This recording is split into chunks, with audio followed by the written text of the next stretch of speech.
بسم اللہ الرحمن الرحیم۔ گمنام ہیرو کے معزز ناظرین، السلام علیکم۔ آئیے چلتے ہیں کہانی کی طرف۔ رئیس اچانک ہنسنے لگا۔ قسم اللہ کی کیا لطیفہ ہے۔ میں نے کہا کیا ہوا؟ ابے یار، اندر بیٹھے تھے تو قیدی بنے سمجھ رہے تھے کہ باہر نکلے تو پولیس والے سامنے آ جائیں گے، توپ لے کر۔ باہر کوئی تھا ہی نہیں۔ رکشی نے کہا یہ سب کرنے کی کیا ضرورت تھی آخر؟ میں نے کہا ضرورت تھی، مجھے تم سے الگ اور شاہ عالم ہاؤس سے دور کر دیا گیا تھا۔ میں وہاں ہوتا تو حملہ آوروں کا مقابلہ کرتا، انہیں پہچان بھی لیتا۔ تھکن مجھ پر بھی غالب تھی، میں رات بھر سویا نہیں تھا، لیکن رکشی کے اعصاب پر خوف کا دباؤ بھی تھا۔ اس کے لیے زندگی کے مصروفیات کا دائرہ گھر تک محدود تھا۔ اس کی عقل اور ذہانت کو شاہ عالم نے عملی زندگی میں درخور اعتنا نہیں سمجھا تھا۔ وہ اس کی بہترین معاون اور مشیر ثابت ہو سکتی تھی، مگر شاہ عالم جیسے منافق اور دوہرے معیاروں والے شخص کے لیے گھر کی عورت پاؤں کی جوتی تھی تو باہر کی عورت اس قابل کے اسے محبوبہ کا درجہ دے کر سر پر بٹھایا جائے۔ رئیس کا حال بھوک سے پتلا تھا۔ اس نے انارکلی جاگے سری پائے کا ناشتہ کرنے کی خواہش ظاہر کی تو میں نے معذرت کر لی، میں ابھی محتاط رہنا چاہتا ہوں، ایسے ہر جگہ جانے میں خطرہ ہے میرے لیے۔ خطرہ تو گھر جانے میں بھی ہے پیارے۔ وہ بولا اچھا تو ہم چلتے ہیں، پھر ملیں گے۔ وہ ایک رکشہ میں بیٹھ گیا۔ میں اور رکشی کچھ دیر کسی سواری کی تلاش میں پیدل چلتے رہے۔ گلبرگ کے علاقے میں صبح ہو جانے کے بعد بھی سڑکوں پر رونق اور گہما گہمی مفقود تھی۔ میرا خیال ہے کہ رئیس کی بات قابل غور ہے، ہمیں ایسے گھر جانے کا رسک نہیں لینا چاہیے۔ رکشی نے کہا ایسے کا کیا مطلب؟ ہم اپنے ساتھ فوج اور توپ خانہ لے تو نہیں پھر سکتے، اور دشمن کو ہمارے گھر میں بیٹھ کے ہمارا انتظار کرنے کی کیا ضرورت ہے؟ کیا اس وقت ہم نشانہ نہیں بن سکتے؟ میں نے کہا مجھے دیکھنا ہے کہ رات کو حملہ آوروں نے کیا کارروائی کی، کتنا نقصان ہوا، پھر مجھے تیمور کے جنازے میں شرکت کے لیے بھی جانا ہوگا۔ شاہ عالم ہاؤس کھلا پڑا تھا، باہر کوئی چوکی دار تک نہیں تھا۔ مجھے اپنا ہی گھر وہ اجنبی لگا جسے دیکھ کے خوف آئے۔ دونوں گاڑیاں بھی لاوارث کھڑی محسوس ہوتی تھیں، اندر کوئی آواز نہیں تھی۔ میں رکشی کے ساتھ پیچھے سے گھر میں داخل ہوا۔ گلاب اور چمبیلی کچن میں نہیں تھے۔ یہ خاموشی شاہ عالم ہاؤس کی خانہ ویرانی کے تاثر کو گہرا اور ڈراؤنا بنا رہی تھی۔ رات کے حملہ آوروں کی کارروائی کے آثار پورے گھر میں نظر آ رہے تھے۔ میں نے ہر کمرے کا سرسری جائزہ لیا۔ رکشی نے کہا میں پہلے نہا لوں پھر ناشتہ بناتی ہوں۔ گلاب اور چمبیلی کا تو پتہ نہیں، شاید ڈر کے بھاگ گئے۔ میں نے کہا جب گھر میں مالک محفوظ نہ ہوں تو نوکر بیچارے کیا کریں؟ ویسے وہ بھاگنے والے نہیں ہیں، چھپے ہوئے ہوں گے، کہیں خود ہی آ جائیں گے۔ رکشی نے اپنے بیڈ روم کی طرف جاتے ہوئے کہا میں ڈرائنگ روم میں تھا جب میں نے رکشی کی چیخ سنی۔ میں رکشی کے بیڈ روم کی طرف دوڑا۔ اسی وقت رکشی دروازہ کھول کے بعد حواسی میں باہر آئی اور مجھ سے ٹکرائی۔ میں نے اسے گرنے نہیں دیا۔ کیا ہوا؟ اس نے کراہتے ہوئے ایک ہاتھ سر پر رکھا جہاں میری پیشانی لگی تھی۔ رات کو پھر کوئی آیا تھا؟ میں نے اندر جا کے دیکھا۔ کون آیا تھا؟ مجھے کیا معلوم؟ اس نے کونے میں صوفے کے ساتھ لگی ہوئی شیشے کی سینٹر ٹیبل کی طرف اشارہ کیا۔ ٹیبل پر ایشٹرے میں بجھائی ہوئی سگریٹ کے ٹکڑے پڑے تھے۔ میں نے غور سے دیکھا تو مجھے اس میں دو طرح کے ٹکڑے نظر آئے۔ ان کے فلٹر کا رنگ الگ تھا، ان کے برانڈ الگ تھے۔ وہاں کم سے کم دو افراد بیٹھے رہے تھے۔ جو اعلیٰ قسم کا غیر ملکی سگریٹ پیتا تھا وہ سگریٹ کے ختم ہونے سے بہت پہلے بجھا دیتا تھا۔ دوسرا گھٹیا کوالٹی کے سگریٹ پینے والا آخری کش کی قیمت بھی وصول کرتا تھا۔ میں نے رکشی کے ساتھ گھوم پھر کے پورے گھر میں ہونے والی تباہی اور بربادی کا جائزہ لیا۔ حملہ آور یقیناً کچھ تلاش کرتے رہے تھے۔ شاید پارٹی کے ریکارڈ میں ایسی دستاویزات ہوں گی جن کا میرے قبضے میں ہونا خطرناک تھا۔ رکشی نے خود ہی ناشتہ تیار کیا اور میں نے میز پر لگانے میں اس کی مدد کی۔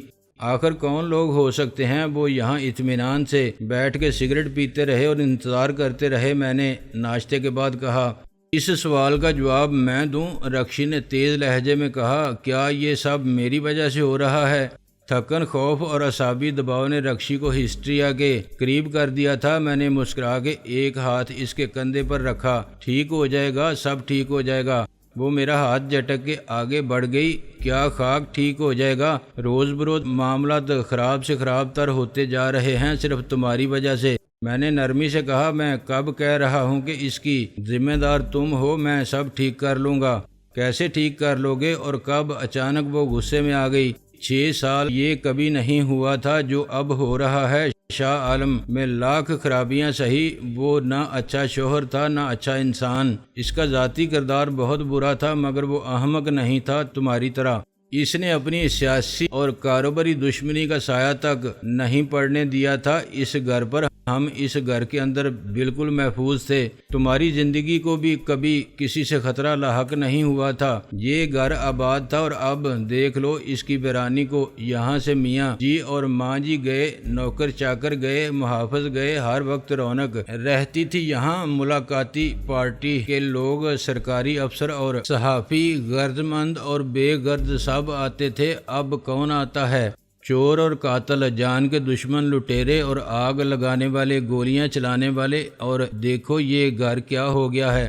وہ چیخنے لگی تھی، لیکن میں نے اسے نہیں روکا تھا۔ یہ ضروری تھا کہ اس کے دل کا غبار نکل جائے، اس کے وجود میں بار جانے والا خوف اور غصے کا لاوا خارج ہو جائے۔ اس کے علاوہ رکشی غلط نہیں کہہ رہی تھی۔ میرے پاس اس کی کسی بات کی تردید کے لیے کچھ نہیں تھا، نہ دلائل نہ الفاظ۔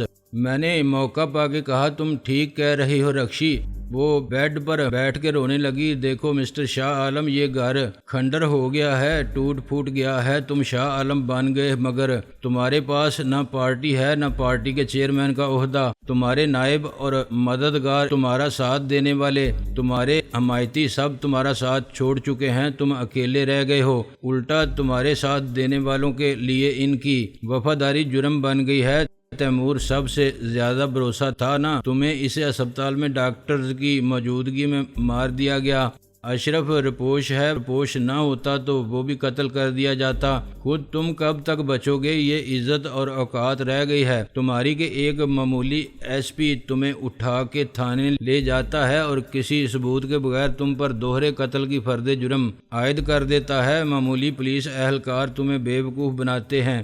رات بھر انہوں نے تمہیں قید میں رکھا، مگر کیا تم کسی کے خلاف کوئی رپورٹ لکھوا سکتے ہو؟ کوئی گواہ ہے جو تم بتائے کہ انہوں نے تمہارے ساتھ کیا سلوک کیا؟ وہ تو صاف انکار کر دیں گے تمہارے ساتھ کوئی زیادتی ہوئی۔ تمہارا بیان لے کر انہوں نے تمہیں باعزت طور پر گھر واپس بھیج دیا تھا۔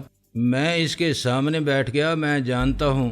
کیا جانتے ہو تم؟ وہ پھر بھڑک اٹھی، تم کچھ بھی نہیں جانتے۔ بس تم نے شاہ عالم کا لیبل لگا لیا ہے، اپنا نام بدل کے تم نے خود کو شاہ عالم منوا لیا ہے، مگر تم وہ سب نہیں جانتے جو شاہ عالم جانتا تھا۔ تم وہ سب کرنے کے اہل ہی نہیں ہو جو شاہ عالم کر سکتا تھا۔ وہ مکار تھا اور چال باز تھا، عیار تھا اور بے ضمیر تھا، مگر سیاست میں اور کاروبار میں اس کا ہر قدم کامیابی کی طرف اٹھتا تھا۔ اس کا رعب تھا اور دبدبہ تھا۔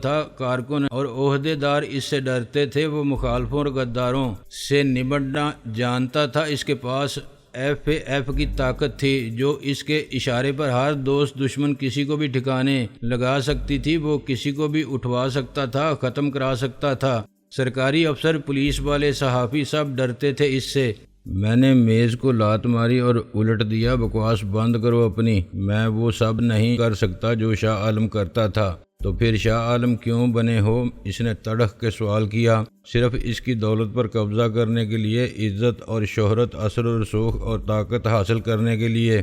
تم جانتی ہو ایسا نہیں ہے۔ مجھے کسی چیز کی ضرورت نہیں تھی، سب تھا میرے پاس، لیکن مجھے مجبور کر دیا گیا تھا۔ میں نے دھاڑ کے کہا، آخر کب تک خود کو اس جھوٹ سے بہلاؤ گے تم؟ تمہاری مجبوری وقتی تھی۔ تم تیمور کے پھیلائے ہوئے جال میں پھنس گئے تھے، مگر اس کے بعد کیا ہوا؟ کیا تم نے جال سے نکلنے کی کوشش نہیں کی؟ تم نے دوسرا کھیل شروع کر دیا۔ تم نے بازی پلٹ دی۔ تم نے مجبوری کو ایک چیلنج بنا لیا کہ اچھا اب میں شاہ عالم بن کے دکھاؤں گا۔ شاہ عالم کو ایک مہرے کی طرح استعمال کرنے والے شاطروں کو مات ہوگی۔ تم کہتے ہو سب کچھ تھا تمہارے پاس۔ ہاں، میرے پاس شاہ عالم سے زیادہ دولت اور جائیداد تھی، عقل اور ذہانت تھی۔ میں نے کہا، ہوگی، مگر بہت کچھ تمہیں کبھی نہیں مل سکتا تھا۔ ساری دولت دے کے بھی حاصل نہیں ہو سکتا تھا۔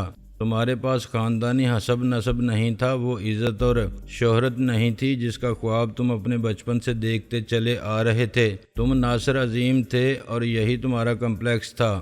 ناصر عظیم وزیر اعظم بننا چاہتا تھا، مگر کیا یہ اس کے لیے ممکن تھا؟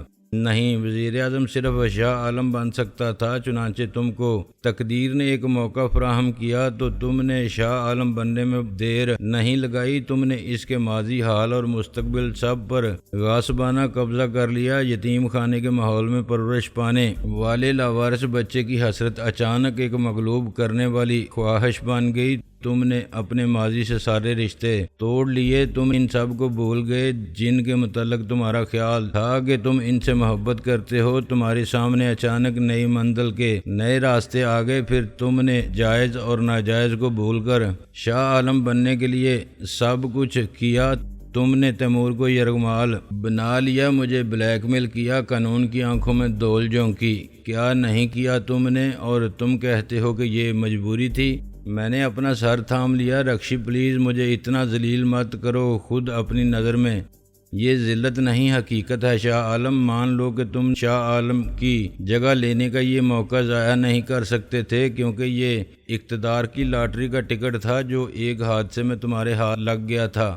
تم اسے پھاڑ کے نہیں پھینک سکتے تھے کہ میں تو ناصر عظیم ہوں اور اس پر شاہ عالم کا نام لکھا ہوا ہے۔ اس وقت تم نے نہیں سوچا تھا کہ اسے کیش کرانے میں کتنے خطرات کا سامنا ہوگا۔ تم کو اندازہ نہیں تھا کہ اس کے لیے جن صلاحیتوں کی ضرورت پڑتی ہے وہ تمہارے پاس نہیں ہیں۔ یہ سب اسی کا نقصان ہے۔ بہت بڑی غلطی کی میں نے تمہارا ساتھ دے کر۔ میں نے تلخی سے کہا، شاہ عالم کی موت کے بعد تم آزاد تھیں۔ نہیں، میں کبھی آزاد نہیں تھی۔ اس کے آنسو اب رک گئے تھے۔ پہلے میں اپنے شوہر کے حکم کی غلام تھی، اس کی خواہشات اور عزائم کی غلام تھی، اس کی سیاسی نیک نامی میرے پاؤں کی زنجیر تھی۔ پھر میں نفرت اور انتقام کے جذبات کی غلام ہو گئی۔ میں نے اس سے نجات حاصل کرنے کا فیصلہ کر لیا۔ اس نے صاف الفاظ میں مجھے بتا دیا تھا کہ وہ مجھے طلاق دے کر اپنی ازدواجی زندگی کی ناکامی کا الزام قبول نہیں کر سکتا، اپنی نجی زندگی کو تماشا نہیں بنا سکتا، بدخواہوں کو کیچڑ اچھالنے کا کوئی موقع فراہم نہیں کر سکتا۔ میری نجات صرف ایک ہی صورت میں ممکن ہے کہ موت اس کی یا میری۔ میں مرنے سے بھی نہیں ڈرتی تھی اور مجھ میں اسے مارنے کا حوصلہ بھی نہیں تھا۔ یہی وجہ تھی کہ جب مجھے موقع ملا تو میں نے اپنی تمام زندگی کی محرومیوں کا انتقام لیا۔ اس کی موت ذلت اور رسوائی کا عبرت ناک تماشا بن گئی تھی۔ وہ ایک بار مرا اور 3 بار دفن ہوا۔ اسے ایک اذیت ناک موت نصیب ہوئی تھی، مگر اس سے زیادہ اذیت شاہ عالم کی روح کے لیے ہے کہ وہ اپنی جان سے گیا، مگر دنیا نے اسے شاہ عالم نہیں مانا۔ دوبارہ قبر کھود کے اسے نکالا، جانچا پرکھا اور پھر بھی اسے شاہ عالم تسلیم نہیں کیا گیا۔ حادی یہ کہ خود اس کی بیوی نے جانتے بوجھتے کسی اور کو شاہ عالم مان لیا۔ وہ آج بھی ایک گمنام اور لاوارث شخص کی طرح اپنے مدفن میں پڑا ہے اور ایک اجنبی اس کی نجی، سیاسی اور کاروباری زندگی پر قابض ہے۔ میرے لیے اس خیال میں بڑی تسکین تھی کہ وہ اپنی قبر میں بے بسی سے کروٹیں بدلنے کے سوا کچھ نہیں کر سکتا۔ میں نے اس کی روح کی مغفرت کے لیے ایک دعا نہیں کی۔ اس نے مجھے دنیاوی زندگی میں صرف عذاب دیا تھا۔ میں نے جانتے بوجھتے دوسری دنیا میں اس کی روح کو تکلیف پہنچانے کے لیے تمہارا ساتھ دیا تھا، مگر اس کے بعد میں تمہارے ارادوں کی غلام ہو گئی۔ یہ غلط ہے۔ میں نے پہلے بھی کہا تھا کہ تم جہاں چاہو جا سکتی ہو، یہ سب تمہارا ہے۔ مجھے شاہ عالم کی دولت اور جائیداد میں سے کچھ نہیں چاہیے۔ اس نے ایک ٹھنڈی سانس لی۔ شاید مجھے چلا جانا چاہیے تھا۔ کیا ضرورت تھی مجھے اس کھیل میں شامل ہونے کی؟ دنیا داری کے تقاضے پورے کرنے کے لیے میں تمہیں طلاق دے سکتا تھا اور تمہاری علیحدگی کی خبر کو عام کر سکتا تھا۔ اب احساس ہو رہا ہے مجھے اپنی غلطی کا۔ معلوم نہیں میں نے اتنا کیوں کیا تمہارے لیے۔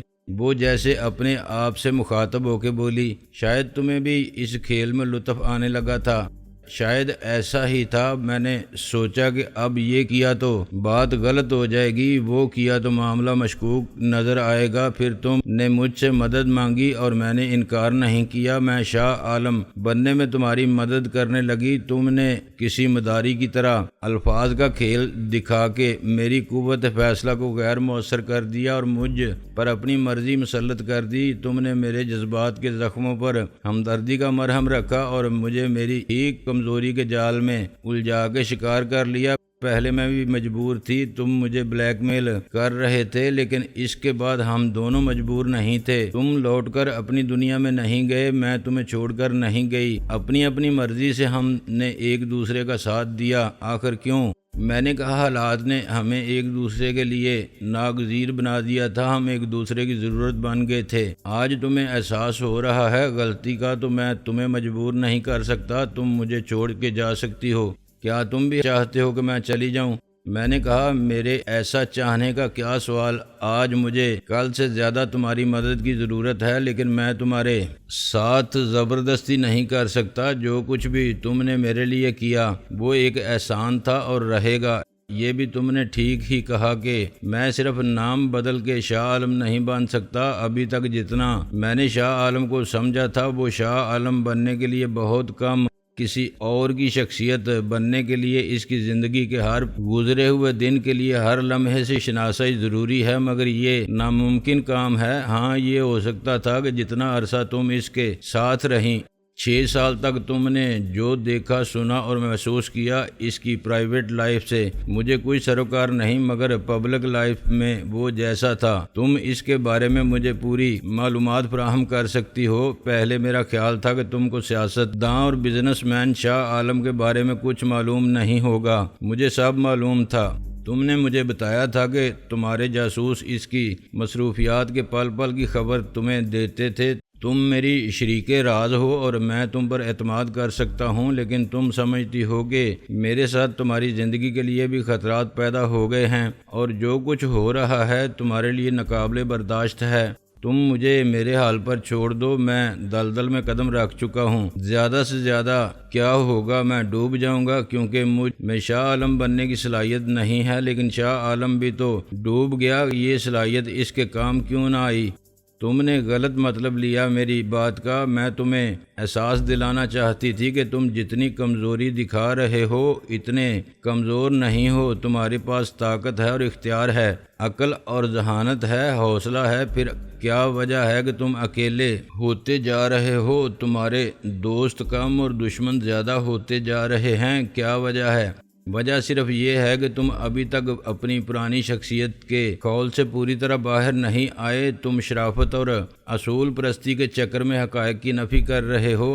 آج کی سیاست میں اور کاروباری دنیا میں شرافت اور اصول پرستی کا کیا کام؟ تم ہتھیلی پر سرسوں جمانا چاہتے ہو، راتوں رات دنیا کو بدل دینے کا سوچتے ہو۔ تم کو ایسی کیا جلدی تھی پارٹی کو پاک صاف کرنے کی؟ اگر تمہیں شمس اور قریشی کو ہٹانا ہی تھا تو پہلے ان کے لیے دوستی اور اعتماد کا جال بچھاتے، ان کو قریب آنے کا موقع فراہم کرتے، اور جب وہ پوری طرح تم پر بھروسہ کرنے لگتے تو خاموشی سے ایک کی پیٹھ میں خنجر گھونپ دیتے اور مجرم دوسرے کو بنا دیتے۔ ان کی جگہ اپنے آدمی لا کے تم پارٹی پر اپنی گرفت مضبوط کر سکتے تھے، مگر جو تم نے کیا اس کا نتیجہ الٹا نکلا۔ یہ پہلے بھی سمجھایا تھا تم نے، میں نے اعتراف کیا۔ دوسری غلطی پارٹی کے نوجوانوں کی مسلح تنظیم FAF کو ختم کرنا تھا، سیاست کو اسلحے سے پاک کرنا اب کسی جماعت کے لیے ممکن ہی نہیں۔ اپنے دفاع کے لیے سب مسلح ہوں تو طاقت کا توازن پیدا ہوتا ہے۔ اگر آپ اینٹ کا جواب پتھر سے دینے کی طاقت اور صلاحیت نہیں رکھتے تو پھر آپ اپنا وجود بھی برقرار نہیں رکھ سکتے۔ کیا فائدہ ہوا تمہیں FAF کو دشمن بنا کے؟ وہ پاگل اور سرپھرے نوجوان ہی تمہارے محافظ تھے۔ ان کے ہوتے ہوئے شمس یا قریشی کی مجال تھی کہ تمہارے سامنے سر اٹھاتے چاہتے خالد عثمان اور خادم مرزا جیسے تمہیں اٹھوانے کی جرت کر سکتے تھے۔ ایک S P Shah Alam house میں گھس کے تمہیں پکڑ سکتا تھا، لیکن تم نے اپنے ہتھیار اپنے دشمنوں کے حوالے کر دیے۔ تم نہتے رہ گئے تو کمزور ہو گئے۔ خالد عثمان اور خادم مرزا جیسے لوگوں سے چھٹکارا پانے کے لیے بھی تمہیں سوچ سمجھ کے قدم اٹھانا چاہیے تھا۔ تم آسانی سے ان کا بیڑا غرق کر سکتے تھے، انہیں تم آپس کی کاروباری رقابت سے فائدہ اٹھا کے ختم کر سکتے تھے۔ تم نے انہیں بھی دشمن بنا لیا۔ پریس تم سے اس لیے ناخوش ہے کہ تم نے بڑے اور نامور صحافیوں کے سامنے پریس کانفرنس کی۔ شبنم کو تم اس طرح استعمال کر سکتے تھے جیسا شاہ عالم کرتا تھا۔ رکشی کی سیاسی سمجھ بوجھ اور مشوروں پر میری عقل پہلے بھی حیران تھی، مگر آخری بات سن کے میں بھونچکا رہ گیا۔ یہ تم کہہ رہی ہو؟ ہاں، میرا شوہر اسے اپنے مقاصد کے حصول کی خاطر استعمال کرتا تھا، اس لیے کہ وہ خود استعمال ہونا چاہتی تھی۔ پھر تم نے اس کے ساتھ اپنا رویہ کیوں بدلا؟ تم وہی شاہ عالم بن کے رہتے تو اسے شک بھی نہ ہوتا۔ مگر یہ میرے لیے ناممکن تھا۔ میں نے کہا، ناممکن کچھ نہیں ہوتا، سیاست میں تمہاری شرافت کا سکہ یہاں نہیں چلے گا۔ شاہ عالم، تم ناکام ہو جاؤ گے اگر اسی طرح سوچتے رہے۔